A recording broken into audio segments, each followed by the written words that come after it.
Hi friends, morning குடிக்கிறதுக்கு பார்த்தீங்கன்னாக்கா ராகி கஞ்சி வச்சுட்டு இருந்தேன். ஸோ செல்லிக்குட்டி வந்துட்டு ப்ரெஷ்ஷில் பேஸ்ட் வச்சு தர சொல்லிட்டு இருந்தான். சொன்னு வச்சு கொடுத்துட்டேன். இன்றைக்கி டிஃபன் பாக்ஸ் பார்த்திங்கன்னா ரொம்பவே சிம்பிளான ரெசிபி தான். ஸோ கடையில் கொஞ்சமாக எண்ணெய் விட்டு கடுகு கடலைப்பருப்புலாம் நல்லா பொரிஞ்சதுக்கப்புறம் பச்சை மிளகாய் வெங்காயம் கருவேப்பிலாம் சேர்த்து நல்லா வதங்கினதுக்கப்புறம் 1 டம்ளருக்கு 3 டம்ளர் தண்ணி சேர்த்து கொஞ்சமாக உப்பும் சேர்த்து நல்லா கொதிக்க விட்டுட்டேன்.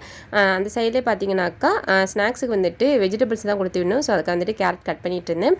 ஸோ நல்லா தண்ணி கொதிச்சதுக்கப்புறம் 1 டம்ளர் ரவையை வந்துட்டு கொஞ்சம் கொஞ்சமாக கொட்டி நல்லா கிளறிட்டே இருக்கணும். ஸோ கடைசியாக பார்த்தீங்கன்னா கொஞ்சமாக கொத்தமல்லி தழையும் கொஞ்சமாக டால்டாவும் சேர்த்து நல்லா கலந்து விட்டுக்கிட்டோம். ஸோ டால்டா சேர்த்ததுக்கப்புறம் பார்த்தீங்கன்னாக்கா கடையில் வந்துட்டு ஒட்டாமல் நல்லா வரும். ஸோ ரொம்பவே டக்குன்னு உப்புமா வந்து ரெடி ஆகிடுச்சு. ஸோ டிஃபன் பாக்ஸுக்கு உப்புமா போட்டு கொடுத்துட்டு அதுக்கு தொட்டுக்கிறதுக்கு பார்த்தீங்கன்னாக்கா சக்கரை தான் வச்சு கொடுத்தேன். ஸோ நானுமே பார்த்தீங்கன்னாக்கா உப்புமாவுக்கு வந்துட்டு சக்கரை வச்சு சாப்பிடுவேன். ஸோ நீங்களும் வந்துட்டு எப்படி சாப்பிடுங்கன்னு சொல்லுங்கள்.